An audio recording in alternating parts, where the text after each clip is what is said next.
Coming up on Chopper's Political Podcast. It must be a real hat, not made of a cake. I will eat a real hat. You've heard it here, if thank Nigel you. Farage does not win Clacton.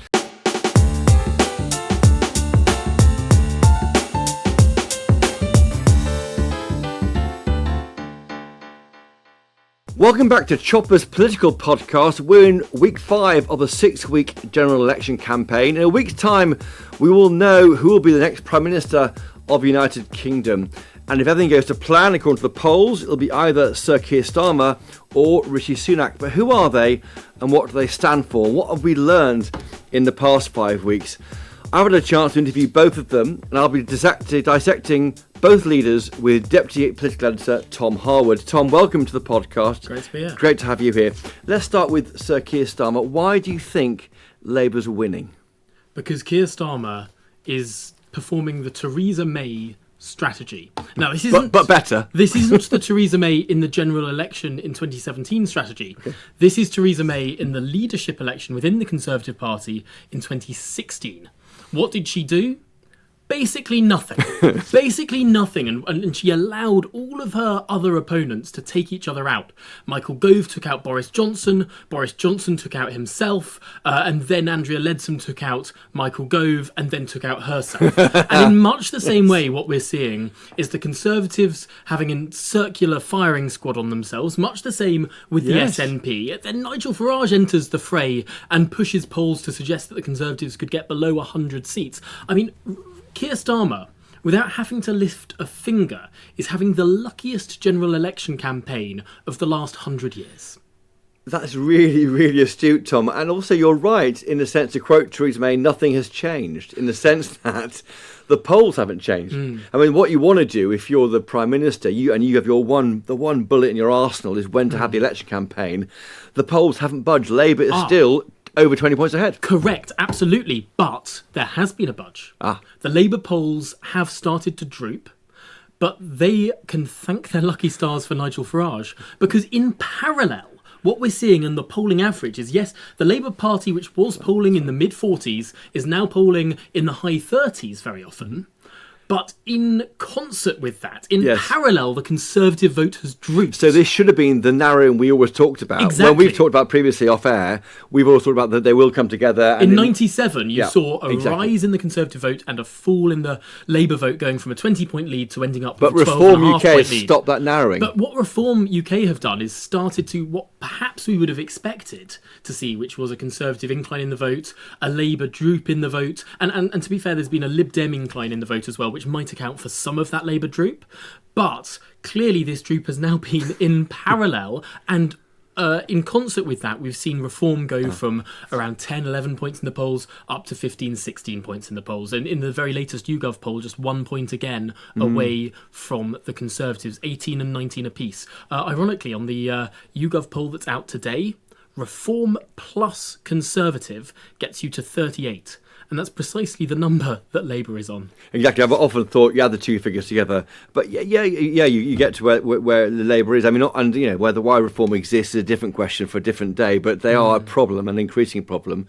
And even the surprise which Rishi Sunak had was lost. I mean, we saw Nigel Farage issue that statement on the day after, or the 2 days after.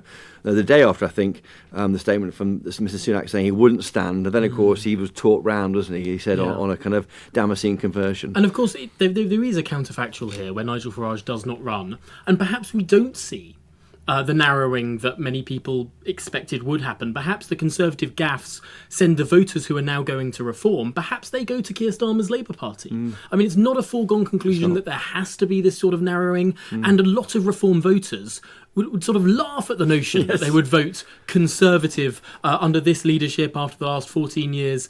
So I think it's a fun intellectual exercise to combine these vote shares and say that equals Labour. But of course, there are many reasons why a lot of people are choosing actively to not vote for the Conservative Party. And after all, there are many Reform candidates. Ben Habib, for example, the deputy leader, who very openly says he wants to see the Conservatives extinct. He wants to drive that party into the dust. And Nigel Farage too, I think. He's similar. They still feel bitterness, I think, about the 2019 campaign when they stood down all of those candidates to almost hand this majority to Boris Johnson, and look what they've done with it. Although had they stood down in more seats. Of course, there are many seats where, because the Brexit Party, as it was then, stood down against Conservative-held seats, but not in seats that the Labour Party or other parties indeed held in the 2017 election.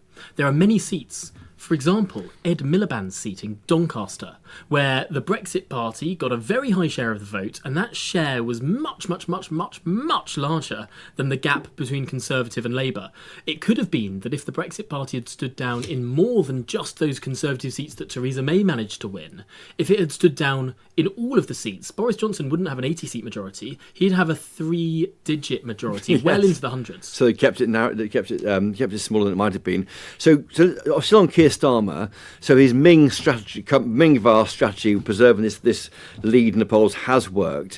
What have we learned about him? I've got two ideas on that. One about his passion for the NHS, not using private health to treat a child who's ill in his family, which I think I find very interesting, and we asked him about that for GB News last Friday.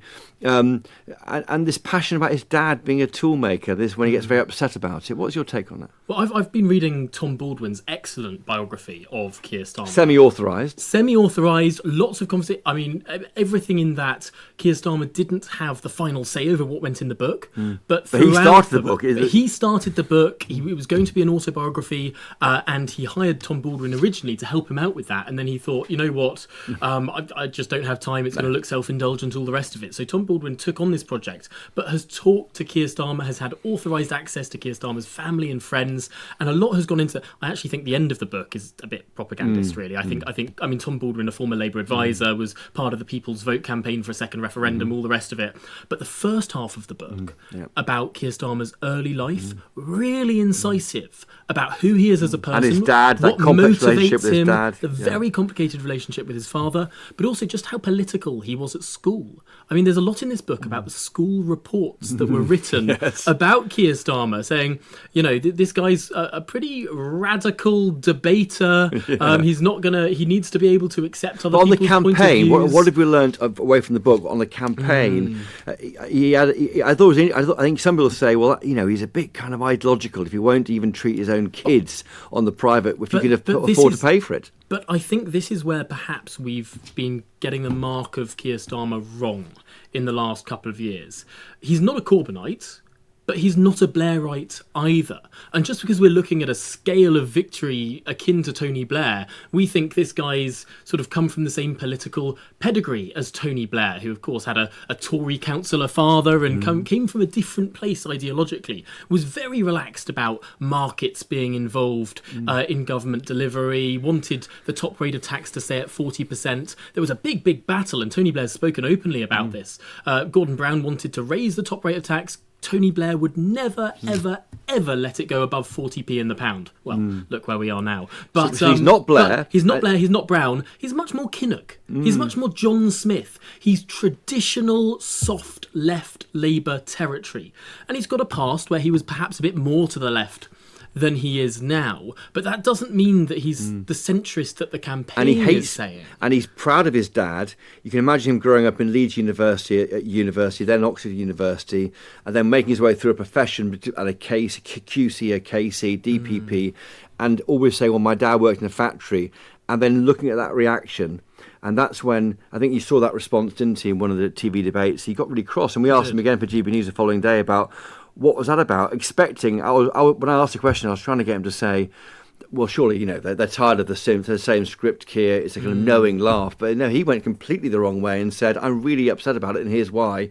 I'm tired of people mocking my dad. I mean, that was quite interesting, wasn't it? It was very interesting. It was real, by the way. It wasn't fake, I can understand anger. Why he believes that. Because of this complicated relationship he could be wrong, with his father. Of course, yeah. He didn't get to say, I love you, Dad, when his dad Which he says in the book, doesn't he? Yeah. And it was only after his dad passed away that family friends got in touch, because he mentioned it in a couple of speeches. Family friends got in touch and saying, no, you've got the mark of your father completely wrong. Your dad actually watched Parliament TV religiously, just when he was a backbencher, just to see if they'd see their son pop up. I mean, Keir Starmer's dad kept cuttings of him, but he would never say that to his face, never would express how proud he was of his son. We found that book of cuttings from the burnt down shed, didn't he? Do you remember that in the book? Exactly. And he couldn't believe his dad actually was paying attention to what I was doing. So that's all going on in Keir Starmer's head. And he's thinking, they're coming for my dad. But actually, they weren't. They just heard a politician sounding, again, like Theresa May, repeating this same mantra, because politicians believe they can't talk like human beings, like normal people. I've got to say, Tom, they have to repeat the same words. I lost my father at the end of April. His funeral was 2 days before the election was called. Keir Starmer found out about it and texted me, and I've seen him twice for interviews for GB News, and he's always asked about my dad. He's got this kind of, he does connect on that level, and he knows what it's like, and I think it still bears heavily on him. Yeah, no, I think it does, and that's about perhaps a human side that it's interesting. He doesn't express it because obviously he's been told by all of these focus groups and all of these polls that are done that suggest that Keir Starmer, because he's Sir Keir Starmer, a lot of the electorate think, oh, he's obviously come from wealth. Yeah. He's come from the royal money, family. Some say, I think. Yeah, right. He's some sort of minor royal, and this is a hereditary title. Of course, it isn't. No. Because he's clearly a very intelligent guy, and you can see this through his schooling. Who has achieved really well. He clearly excelled at school. He clearly excelled at university, at law as well. I mean, he's clearly got quite a high IQ, but also he's someone who I think finds it hard to connect with people on a human level at scale. And perhaps because he's only been an elected MP since 2015, he hasn't, and that's the same as Rishi Sunak, actually. If anything, I'm hesitant to say this because I'm sure someone will fact check me, but I can't think of another pair of people standing to be Prime Minister who'd been in Parliament for so little time. Added together, these guys have only been in Parliament for a handful of years. You mean Rachel Reeves and Starmer, do you mean? No, I mean Rishi Sunak and Keir Starmer. They both came in 15. That's less than 10 years ago. Can you think of a single other election where both candidates from the major parties standing to be Prime Minister had been in Parliament for less than a decade? I can't. No, I can't. What don't we know? I mean, what we don't know is a lot about their tax plans. I mean, this party looks like it wants to go after wealth, maybe lifting the 20% rate in capital gains tax to 40%, or IHT, or whatever it might be. And wealth is surely the big target, or else they're going to have to do austerity on steroids in the next Parliament if they win. Yeah, do you know what's really interesting? In 2021, they spoke very, very openly about this. Keir Starmer's conference speech, Rachel Reeves' conference speech in 2021 said that they've got to tax wealth more in this country. Go after stocks and shares, go after capital gains, go after inheritance, all of these things where wealth is in society rather than income. And Rachel Reeves has, as Shadow Chancellor, at least in her first year or two in that job, spoken very openly about the balance of tax, that productivity is taxed too much and wealth isn't taxed enough. And there are a lot of left-wing economists, even economists in the centre, even some on the centre-right, who'll say, actually, yes, perhaps those on the centre-right will say reduce tax on income and increase tax on wealth to balance that out. So it's not a completely heretical position in terms of mainstream. Well, we haven't heard much about it. It's not being talked about. But what's very, very odd is that Rachel Reeves and Keir Starmer used to speak very openly, for example, about wanting to double capital gains tax. And now they don't say that at all. They simply say there is nothing in our plans that would require that. Yes. No plans to increase it. But that doesn't mean that they won't. No, and we're left with trying to work out what he means by things. So when he says he'll cut taxes for working people, we've tried to find out on GB News. We said to him in an interview last Friday with Keir Starmer, what is a working person? He said someone who has to write cheques when they don't want to. And I said, well, is it? And what kind of level of savings is it? A few thousand or a bit more than that? So is it people on fewer than maybe £8,000 or £10,000 in the savings? Is everyone above that level going to be targeted? And he won't give you an answer. He won't give us an answer. We're trying to get the answer from him, aren't we? But it is an interesting qualifier because you will never ever say we will not raise taxes. He will only ever say we will not raise taxes on working people. And then you get this weird contortion where suddenly people who are pensioners are working people because they used to work. And then you get these very, very odd ideas about when exactly it is that someone becomes a working person and what level. But it's That's the clear, key question. But it's clear that there is this qualifier there because taxes will rise, and particularly on wealth, because those who get their income through stocks and shares, through dividends, through investment, they will be targeted. But there's a bigger problem with that. Gordon Brown cut capital gains tax when he was Chancellor because he wanted to boost growth. Keir Starmer Entrepreneurs and small company owners. Exactly. Keir Starmer always talks about New Labour's growth rates. He wants to emulate it. He won't emulate it by doubling capital gains tax. And just finally, I think with Sir Keir Starmer, he has warmed up. I mean, Tom, having been on the road and you've been in the studio, he now is taking buzzwords off auto cues. So you see words like man in Glasgow or child somewhere else, and that triggers an anecdote. So all the other line of people speaking read out their auto cue very correctly to keep the time. He now has just buzzwords rather than reading out an auto cue, and he's getting better for that. He's become more fluid, and I think that's very, very clear to see. But I think, again, this is an experience point. I mean, again, both Keir Starmer and Rishi Sunak, less than a decade in Parliament, and clearly this is something that politicians learn over time. Traditionally, that would be after maybe more than a decade on the back benches and then a time as a shadow minister or a minister and then whatever. But with Keir Starmer, I mean, he was sort of catapulted by events. And that inexperience may be a part of the problem with Rishi Sunak, of course, who called that election when no one expected it. 40 people around the PM. You say no one, of course. Did you know, Tom? I certainly didn't. Two Conservative candidates might well have selected it. Well, yes, expected it. 40 people were told. If we're to believe the Gambling Commission. Yes, and they deny all wrongdoing, I'm sure. But 40 people around the PM were aware. I remember being in number 10 in that rain on air with Martin Daubney saying, well, if he calls this, it's blindsided everybody. And I was going through, I was on air going, how on earth is this happening? Because it doesn't make any sense. And 5 weeks on, it makes no sense to me even now why he called it, Tom. No, I think he panicked looking at the expectations from the Bank of England about when the next interest rate cut is. I mean, it's incredibly... Meant to be last week, wasn't it? Well, here's the thing. When the election was called, we had the new inflation numbers out, which were 2.3%. He said that brought them back to around normal levels. Of course, now they're at 2%, which is the actual target. But when inflation was announced at 2.3%, that was the first time in 3 years the governor of the Bank of England didn't have to write a letter to the Chancellor to say that inflation is way out of whack. So it came back to a normal level, and he thought, my goodness me, are people going to feel better in 5 months' time, 4 months' time, materially better than they are now, or do we have to talk about the future rather than people feeling it? I think the gamble was no one's going to feel better in time, so he might as well go now and say you will feel better. But I think that betrays something that is at the core of Rishi Sunak's sort of political operation, which is he loves a spreadsheet. He loves to read the Financial Times. He still talks with all of his sort of investment friends and in that sort of City of London world. But fundamentally, that's not where politics is. Most people don't wake up in the morning and read through the expectations of what the Bank of England expected to say where interest rates might be cut. I mean, most people probably don't have it at the forefront of their mind when interest rates might be cut and what expectations of the markets that's his failure. were the time before. He's not a people person, so he gets all the data and says right to try and we can't persuade people to go along with him. And the thing is, if you're going to fight an election on data alone, unless you're looking at focus groups and opinion poll data, you're going to lose, because on data alone, for example, the NHS budget has increased from 135 billion in 2010 to 185 billion now. Right, that's a huge annual budget. That's an annual budget, and that is adjusted for inflation. It's a third higher expenditure on the NHS compared to 2010.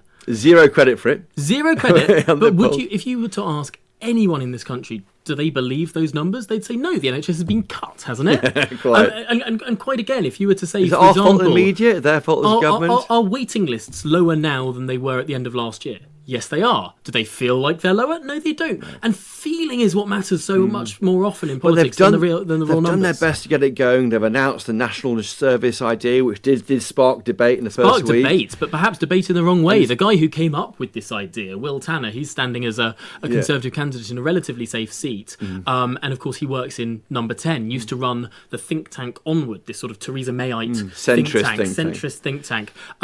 which produced the original report saying, oh, it would be really popular to go for national service. And the whole plan from Number 10 was, this is how we win back the reform vote. We talk about this nostalgic idea of national service. Well, at the recent hustings, Will Tanner's reform opponent literally threw his national service report at him, saying this is a joke. I mean, I think sometimes with all of these reports and individual style polls and all the rest of it, it feels a bit like Jeremy Corbyn in 2019. If you polled something individually, people would be like, oh, that's quite a nice idea. But then you talk about it in the grander political context, and people are asking, why on earth are you talking about this now? I care about my cost of living. Quite right. The Tories have taken a leaf out of the Corbyn book, haven't they, with their ideas and the money they're spending. They say it's covered by cutting down the tax gap and also cutting the welfare bill. They're trying to show ideas to people, but no one is listening, are they? No. I mean, he's been unlucky. He announced in the rain, of course. You can't affect that. But there's been He could have waited. Could have waited or had a brolly like most people. If he'd waited an hour, it would have been a light drizzle at Missed most. the news bulletins, Tom Harwood. You knew jolly well why. He couldn't wait till that long. And we had told it'd be 5 o'clock, and any delay it looks wobbly. And then we had the guy in the street playing music about things can only get better. I'm amazed that the Conservatives passed a law that has been roundly decried as authoritarian about noisy protest, and couldn't enforce. And you have all of these groups saying, what a draconian law! How on earth can our Parliament say if a protest is noisy, it's not allowed to go on? And then you have the prime example of the noisiest protest in the country, and the police can't do anything about it. It's absurd. Other things, though, D-Day Gate, he left early for an ITV interview. That was a mistake by his team. Unforced error. That was a problem for a week or so. Betting Gate, unresolved now. We've got this issue with candidates being withdrawn their support by the Tory party, plus other officials, and maybe some police put money on the date of the July 4th polling day. These things are cutting through, aren't they? They are, but here's a counterfactual. Were the Conservative Party 20 points ahead and the Labour Party far behind, would we actually have spent this conversation talking about the Diane Abbott scandal or the slip-up from Emily Thornberry on private schools, or a moment that I'm sure no one has picked up when Keir Starmer might have got slightly wet at some point? I mean, I think to some extent, once there is a narrative in train that is set, everything is viewed through that prism, and everything is found to apply to that narrative. The Thornbury gaffe, if it was a gaffe, was to say that these state schools will get overwhelmed by private school children. If state school sizes, class sizes go up? And that did cut through. Labour didn't like that at all. Labour by the way. didn't like that, but I have a feeling that if Labour were behind in the polls, you would have had this compounding effect. Yes, one thing though, again, being out on the road, I'm always struck by how protected the PM is. If you're trying to win votes of people, why aren't you out amongst people? Why is the battle bus, which we've both been on, why is it not pulling into Market Drayton in Shropshire for 10 minutes? The PM gets off, walks around, and everyone does selfies, get handshakes. We're behind him with a GB News camera, looks great, and when it gets a bit too busy, we go somewhere else. But that is not happening. I mean, I couldn't believe it. On the day that the inflation hit 2%, I was sent to Suffolk to a nuclear power station. Very odd. Sitting behind lots of security. The phone didn't work because it was a nuclear power station. Why wasn't he in a market in Ipswich? Why was he not? John Major would have been. And why not, Tom? One of the privileges of this campaign actually has been being able to work with a lot of camera operators who, this isn't their first radio. They've been doing stuff for a long time. And I've worked with some people who were there when John Major was doing the soapbox tour in the 90s. 1992. Yeah. And they've explained how actually they got up so close and personal to the Prime Minister that his aides at the time brought out 2 ropes. Yeah. And you'd have 4 or 3 or 2, depending on the senorio, special advisors holding ropes holding back the journalists, so they were always about 2 metres away from the Prime Minister. It looked fantastic. He was being people around him. What's changed is social media. So what's changed now is you can you can text people, the PM's in town, everyone runs down. But even then, the risk is like just a 10-minute risk and move on. But they're not taking the risk. They don't look to me like they understand the predicament they're in, and they're not trying to win the election. They're running a kind of prime ministerial visit campaign. The Prime Minister was campaigning in his own seat last weekend. That should tell you everything you need to know about the state of this campaign. I mean, let's end towards that at the end of whether he actually even is an MP at the end of this. Liberal Democrats GB News, you've been showing the images of the fun that Ed Davey's I've attended a chicken farm with Ed Davey. And you held a chicken, haven't you? Yes, absolutely. It was the first time He's had the most fun. Is it been a good campaign? I've got my answer. I want to hear yours first. Yes, it has been a good campaign. And why is that? Because no one knows who Ed Davey is. And all the Liberal Democrats have to do is remind people they exist. They don't have to say anything about policy. There are enough people annoyed at the Conservative Party that they want another option. And they're a safe option. And they want to be seen as a safe option, a fairly sort of middle-of-the-road option. And no one's going to be able to name a single Lib Dem policy. What they will be able to say is, the Lib Dems, they've spoken about sewage, haven't they, a bit? Yes. They can't name the blue flag policy that they want to introduce. Due to interview David this week for GB News, part of our Leaders interview series. I want to ask him, what is a Lib Dem voter? Because they are define themselves, don't they, against, if they're facing Labour, they are one thing, the Tories another thing. What do you think about Lib Dem voter? I think this election is very, very different from what a Lib Dem voter was in 2005, which was their recent peak. Because a Lib Dem voter in 2005 it might well have been inner city, might well have been Muslim. It was a very anti-war vote, anti-Labour vote. Anti-big state. Anti-big state, very often anti-surveillance, all of that stuff, because they were going against those in power. This time round, it's not Blair who's in power and is unpopular. It's Rishi Sunak who's in power and is unpopular. So every little bit of this campaign has been going to very Middle England style events. I was there in a garden with Ed Davey as he was doing some sort of traditional dance.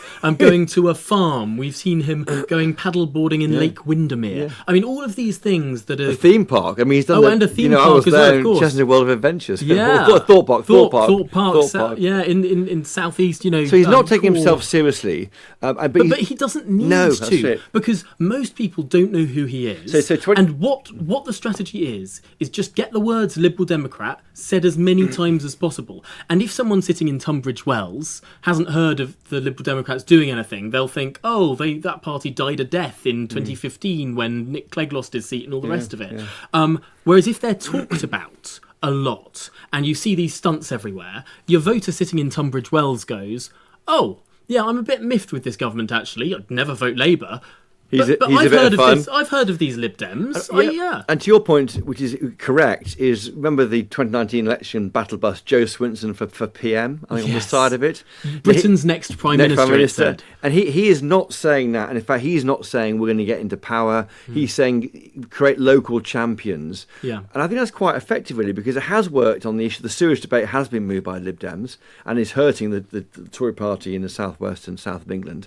So the idea of a local champions army is realistic and vaguely clever because it's authentic. And again, it's similar to what Keir Starmer's doing because it's not too much detail on policy, and you don't want it. You want to campaign on vibes if you're being a third party, and perhaps that's quite similar to what Nigel Farage is doing as well. Let's come to him now, Nigel Farage. Now he is now the leader for the past 3. Again, I'm going mad here. 2.5, 3 weeks. Is it 3 weeks he's been leader of the party he owns? Of course, the company in Company's House that he owns, or has most of the shares in the company of Reform UK.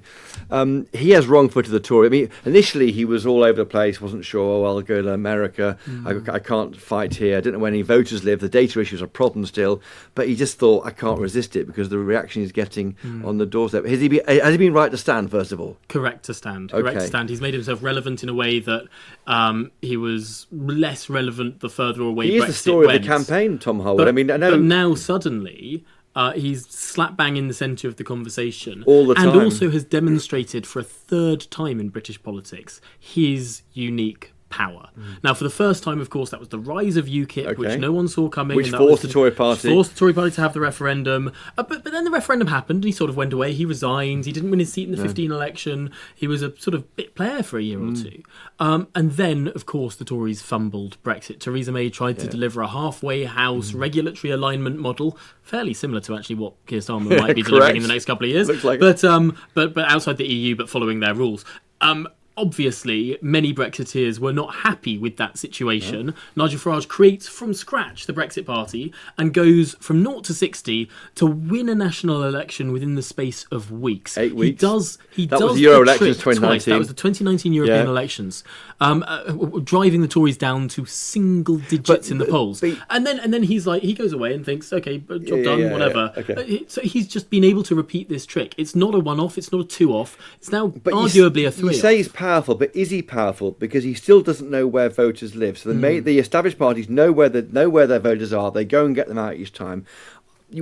I've been following him campaigning since 2012, probably, at various by-elections. He walks down streets, has no idea where his supporters are, so he can't target your support like the Lib Dems, Tories and Labour do. Yeah. Is this all a kind of social media moment? And will we think on July the 5th, well, what was that about? Because he hasn't won his seat. He's won 0 MPs. He's fighting an air war, not a ground war. And he's winning the air war. But which means that he has to get quite high in the polls before he wins actual seats. I mean, if you're 20% in every seat, you might be 20% in the polls, but you're not winning a single seat. He needs 28, doesn't he, or 30? What's the number? Yeah, once you get to around 26. Well, I mean, it's different because obviously it depends what he does with various demographics of voters. There are some seats that have much higher C2DE voters, which the jargon is basically low working class, but also a lot of pensioners. And so those seats tend to be the more Brexit voting seats, tends to be where Nigel Farage does very well. Clacton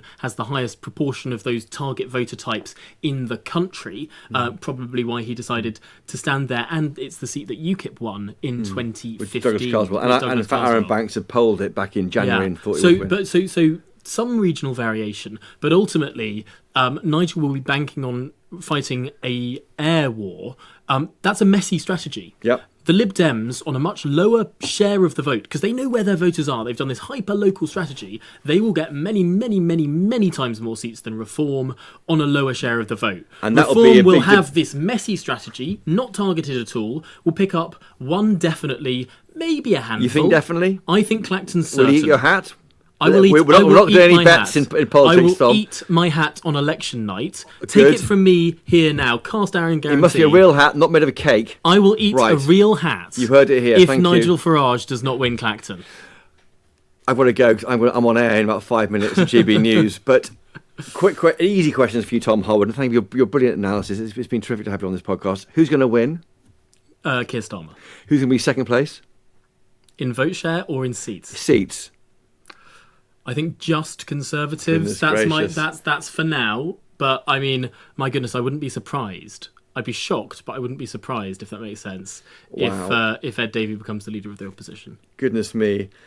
And how will history judge Rishi Sunak's decision to go to the country? That's a very difficult question. I think history will likely judge he should have stayed on for longer. Yeah. And had he stayed on for longer, Nigel Farage might have been in America.